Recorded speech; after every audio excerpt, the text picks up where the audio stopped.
Hi friends, എല്ലാവർക്കും എൻ്റെ YouTube ചാനലിലോട്ട് സ്വാഗതം. അപ്പോൾ ഞാൻ ഇന്ന് വന്നിരിക്കുന്നത് ഇതേ കാണുന്ന ഇത് അമ്പഴങ്ങയുടെ മരമാണ്. അപ്പോൾ അതിന്ന് അമ്പഴങ്ങ പറിച്ചിട്ട് ഉപ്പിലിടുന്ന വീഡിയോ ആയിട്ടോട്ട് ഞാൻ ഇന്ന് വന്നിരിക്കുന്നത്. നിങ്ങളെല്ലാവരും ഇന്ന് ചെയ്യുന്നുണ്ടാവും, പക്ഷെ ഞാൻ ആദ്യമായിട്ടോ അമ്പഴങ്ങ ഉപ്പിലിടാൻ വേണ്ടി പോകുന്നത്. അപ്പോൾ ഞങ്ങളുടെ വീട്ടിൽ അമ്പഴങ്ങയുടെ മരമൊന്നുമില്ല. അപ്പോൾ നമ്മുടെ അയൽപക്കത്തെ വീട്ടിൽ കുഞ്ഞിരാമേട്ടനും കാർത്തിനമ്മയും കൂടി കുറച്ച് അമ്പഴങ്ങ പറിക്കുന്നുണ്ടായിരുന്നു. അപ്പോൾ അതിൽ കുറച്ച് അവർ എനിക്ക് തന്നിട്ട് പറഞ്ഞു ഇത് കുട്ടികൾക്ക് ഉപ്പിലിട്ട് കൊടുത്താൽ നല്ല ടേസ്റ്റാണെന്നൊക്കെ. അപ്പോൾ അങ്ങനെ ഞാൻ വിചാരിച്ചു കുറച്ച് ഉപ്പിലിട്ട് കൊടുക്കാമെന്ന്. അപ്പോൾ അവർ കുറേ അമ്പഴങ്ങ പറിച്ചു, അതിൽ കുറച്ച് ഞാനും കൂടി വാങ്ങി.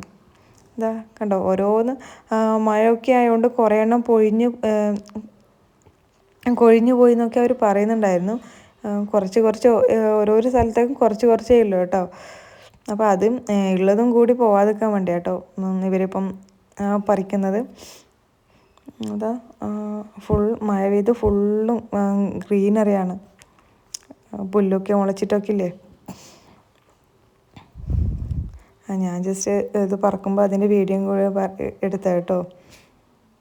അപ്പോൾ അതാ ഒരു കൊമ്പിൽ നല്ലവണ്ണം അമ്പഴങ്ങ ഉണ്ടായിട്ടുണ്ട്. അതാ അപ്പോൾ അത് ഞാൻ വെച്ചാൽ അതും കൂടി വീഡിയോ എടുക്കാമെന്ന്. ഇതിലൊരു കൊമ്പിൽ തന്നെ കുറേ അമ്പഴങ്ങ പിടിച്ചിട്ടുണ്ട്. അപ്പോൾ അതാ നമ്മുടെ അമ്പഴങ്ങ പറിക്കലൊക്കെ കഴിഞ്ഞിട്ടുണ്ട്. ഇത്ര അമ്പഴങ്ങ കിട്ടി, ഇതിൽ കുറച്ചെണ്ണം അവർ എനിക്ക് തന്നു കേട്ടോ. അപ്പോൾ ഞാനത് നേരെ വീട്ടിലേക്ക് കൊണ്ടുപോയി. അപ്പോൾ ആദ്യം തന്നെ അത് നമുക്ക് വാഷ് ചെയ്യാം, നല്ല വെള്ളത്തിൽ നന്നായി കഴുകിയെടുക്കാം. കഴുകിയെടുത്തതിന് ശേഷം ഇതൊന്ന് ഞാനൊന്ന് കുറച്ച് സമയം വെള്ളം മാറുന്നതുവരെ ഞാൻ കുറച്ച് സമയം വെച്ചു. അതിനുശേഷം നല്ലൊരു കുപ്പി ജാറിലോട്ട് നമ്മുടെ ഈ കഴുകി വൃത്തിയാക്കിയ അമ്പഴങ്ങ ഇട്ട് കൊടുത്തു. ഞാനൊറ്റയ്ക്കല്ല കേട്ടോ ഇത് ചെയ്യുന്നത്, എൻ്റെ മോളും കൂടി ഹെൽപ്പ് ചെയ്യുന്നുണ്ട്. അപ്പോൾ മോളാട്ടോ അമ്പഴങ്ങയ്ക്ക് പെറുക്കിയിടുന്നത്. പിന്നെ അതിലോട്ട് ആവശ്യത്തിനുള്ള ഞാൻ പൊടിയുപ്പല്ല കല്ലുപ്പില്ല അതാട്ടോ എടുത്തിരിക്കുന്നത്. കല്ലുപ്പ് ഇട്ടെടുത്തു. പിന്നെ 2 പച്ചമുളക് ഇട്ട് കൊടുത്തു. ഇനി ഇതിലോട്ട് നമുക്ക് കുറച്ച് വിനാഗിരി ഒഴിച്ചു കൊടുക്കാനുണ്ട്.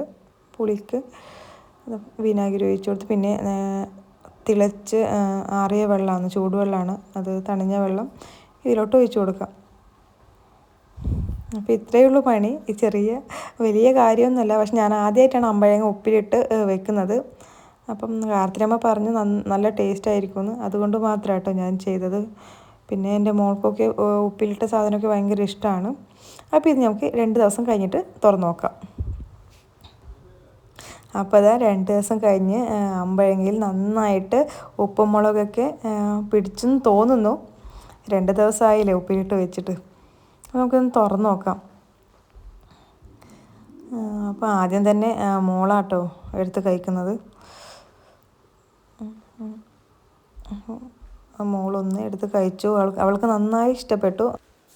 അപ്പോൾ എൻ്റെ ഈ വീഡിയോ ഇഷ്ടപ്പെട്ടാൽ എല്ലാവരും ലൈക്ക് അടിക്കുക, കമൻറ്റ് ചെയ്യുക, ഷെയർ ആക്കുക. Okay, by.